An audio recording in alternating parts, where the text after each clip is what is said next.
Tell us about how you guys are selling your premium video in these buckets now with other publishers. It's not, you're not necessarily going it your own, but you're sort of in sort of a collaborative kind of a situation. Tell us about that and about sort of how things are developing.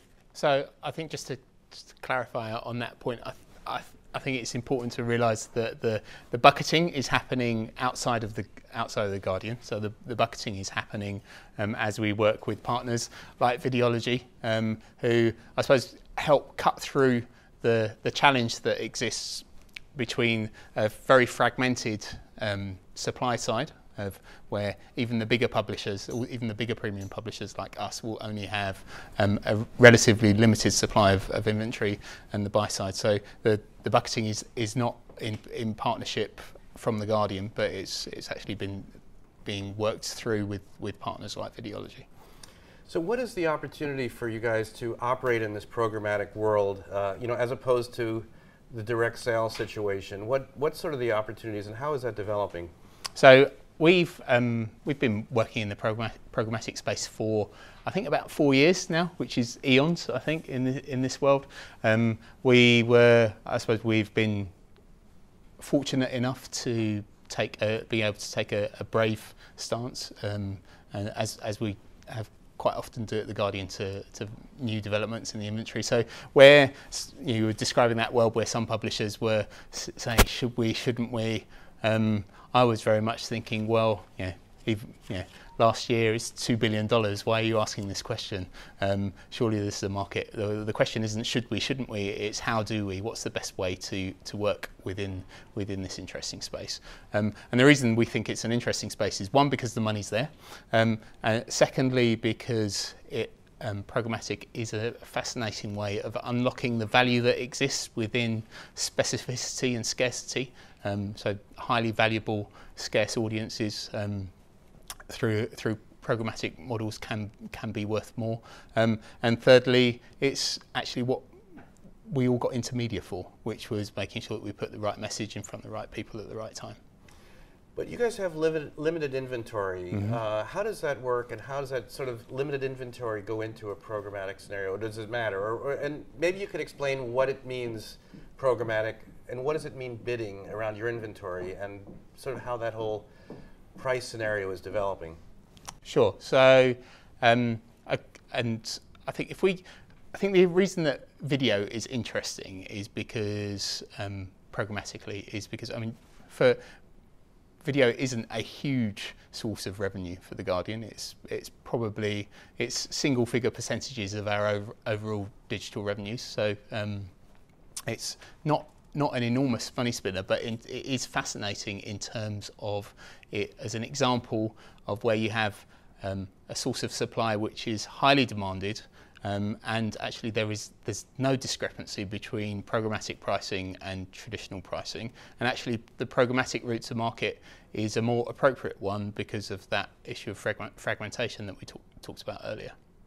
So tell us about your trading desk. You guys are starting your own trading desk. So I'd describe it as in beta. So we're very much up and running and live, but launched in September. So early stages for us. What we've done there is taken the experience that we've gained over 4 years of being on the sell side in programmatic, with the experience that we've had over similar periods of time in optimization and delivering performance, to take the value of the Guardian's data set, and you can imagine with an audience of 25 million unique browsers here in the UK, 40 million people globally, we see huge numbers of data events across a breadth of really rich, engaging content. So that helps us to understand which users are in market for particular products. And we're then able to use that data to target the users most effectively on Guardian owned and operated inventory, but also beyond that into carefully selected whitelist partners. And tell us sort of the relationship with the trading desk, with the buy side, and I don't know, not to get too deep in the weeds, but how that sort of is implemented with the trading desks at the agencies and so forth. I think it's a different route. It's a different route to market. I think the unique things that we're able to bring there are the full data set that we have, and the managed service that we have, and the expertise that we have within the organisation. And I suppose the way that we see that sitting alongside the programmatic buy for similar campaign goals from a trading desk is that, in one instance we're doing the work, and we'll bring our data. In the other instance, the trading desk will be doing the work, and they have to bring their data.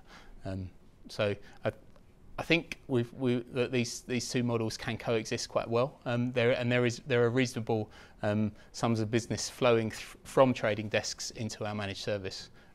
As you see, I think across the market, that networks have not been demised at all by the growth of RTB as people thought they would. There's still strength within sophisticated ad network models.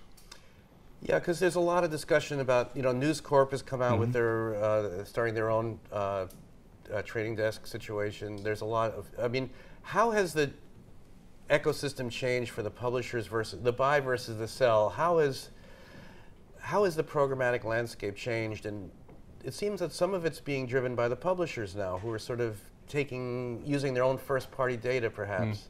How have things changed? I think things have. If you look over the evolution of the programmatic space, then the early days were publishers wondering should they, shouldn't they, and if they did, then they primarily used programmatic as an open exchange method to clear otherwise unwanted inventory.